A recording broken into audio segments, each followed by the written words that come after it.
राधे राधे। मैं गौरव वशिष्ठ आपका स्वागत करता हूं अपने YouTube चैनल पर।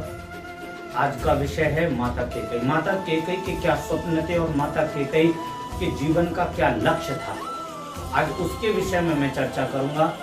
आपको जानकारी होगी कि महाराज दशरथ की 3 रानियां थीं, कौशल्या, सुमित्रा और माता कैकेयी। माता जो कौशल्या थी, पहली पत्नी महाराज दशरथ की थी, उनका नाम, उनके पिता का नाम हनुमंत था।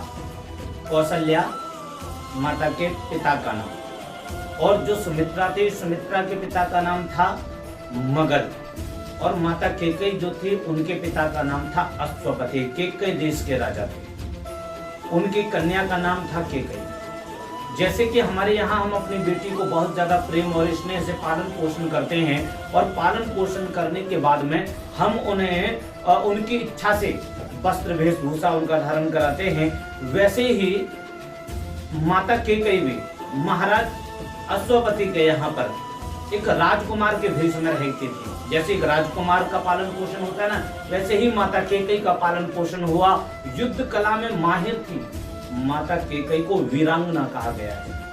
माता कैकेयी वाकई वीरांगना थी। जब युद्ध हुआ करते थे तो माता कैकेयी अकेले ही युद्ध को जीत लिया करती थी, और चारों तरफ उनकी यह ख्याति फैल चुकी थी। माता कैकेयी के जीवन का लक्ष्य था कि मैं जो है रावण और कुंभकर्ण को मारूंगी, क्योंकि वो उस समय के सबसे ज्यादा माहिर थी और सबसे ज्यादा संतों को कष्ट और प्रजा को हानि देने वाले थे, निर्दोषों को कष्ट देने वाले थे, अत्याचार करने वाले थे। इसीलिए माता कैकेयी के जीवन का लक्ष्य था। लेकिन जब माता कैकेयी को पता चला कि स्त्री युद्ध नहीं कर सकती, तो माता कैकेयी ने विचार किया कि मैं ऐसे पुरुष से विवाह करूंगी जो रावण और कुंभकर्ण को मारने की ताकत रखता हो।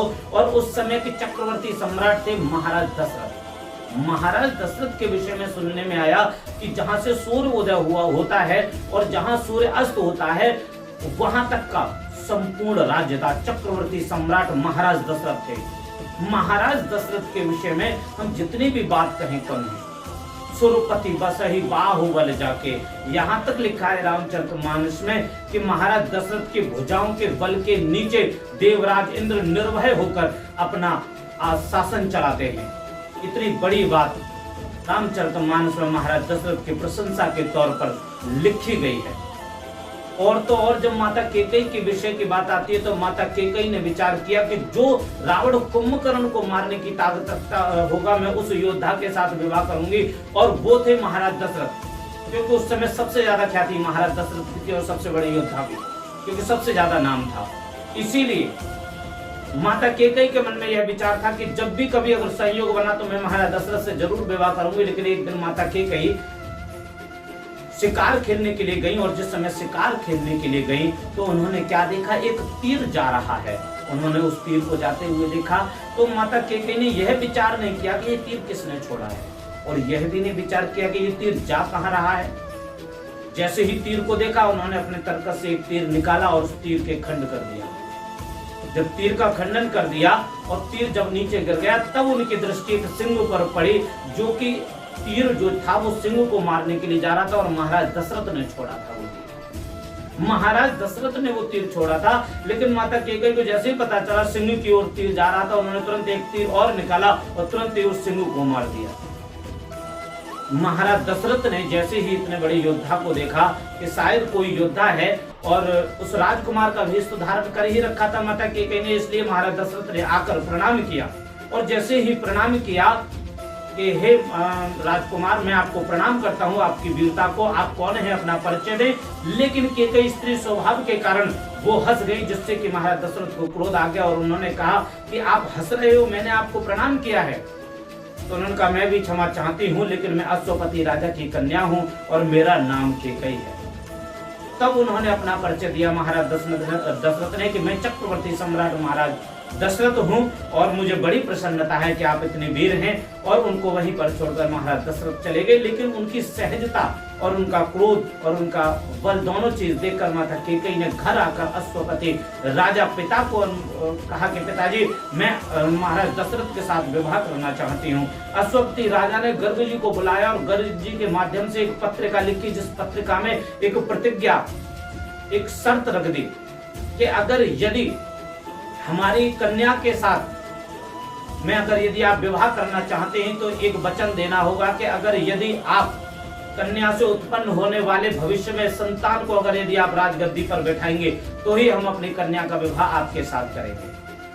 उन्होंने ऐसी पत्रिका में शर्त लिखी।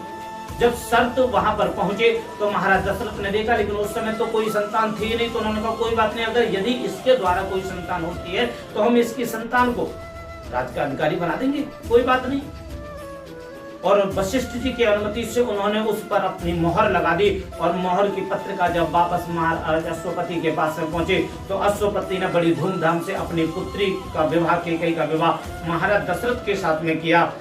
जब महाराज दशरथ का विवाह माता कैकेयी के साथ में हो गया, लेकिन अभी भी माता कैकेयी ने उनकी वीरता पूर्णता से नहीं देखी है। इसलिए जैसे ही देवासुर संग्राम के लिए जैसे ही महाराज दशरथ के लिए बुलावा आया इंद्र का, उसी समय माता कैकेयी ने सुमंत जी से निवेदन किया कि महाराज दशरथ का जो रथ है वो मैं चलाऊंगी, मुझे अनुमति दे देवासुर संग्राम में जाने की। और देवासुर संग्राम में जाने की अनुमति महाराज दशरथ ने उन्हें दे दी, क्योंकि सुमंत्र जी ने समझाया कि माता कैकेयी इस योग्य हैं कि वो रथ चला सकती हैं महाराज का, तो उन्होंने अनुमति दे दी। और माता कैकेयी ने रथ के लगाम थामी और उसे आकाश मार्ग में उड़ा दिया। लेकिन जैसे ही वो आकाश मार्ग में जाकर युद्ध आरंभ किया, उस युद्ध के दौरान उस युद्ध में एक ऐसी बीच में अद्भुत घटना घटी कि एक तीर आया सेना के बीच से, राक्षसों की ओर से, और वह तीर महाराज दशरथ की छाती को विदीर्ण करता हुआ चला गया। लेकिन माता कैकेयी ने उस समय हिम्मत ना हारते हुए महाराज दशरथ की भी रक्षा की, और एक हाथ उनका वज्र का था जो उन्होंने उस रथ की जो कील निकल गई थी वहां पर उंगली को लगाकर महाराज दशरथ को बचाया। यहाँ से आगे का प्रसंग मैं अगले भाग में कहूंगा कि माता कैकेयी का आगे क्या रहस्य था जिससे कि माता कैकेयी ने महाराज दशरथ के साथ विवाह किया, और क्या क्या कारण बने आगे के। ऐसे बहुत सारे कारण माता कैकेयी के विषय में अभी शेष बचे हैं। इसलिए अगर यदि आप अगली वीडियो भी मेरी सुनना चाहते, देखना चाहते हैं, माता कैकेयी की कुछ विशेष घटनाएं अगर यदि आप जानना चाहते हैं तो आप इस चैनल को सब्सक्राइब करें, लाइक करें, कमेंट करें, और जल्दी ही मैं दूसरा भाग भी इसका अपलोड करूंगा। इसके साथ मैं अनुमति चाहूंगा। राधे राधे।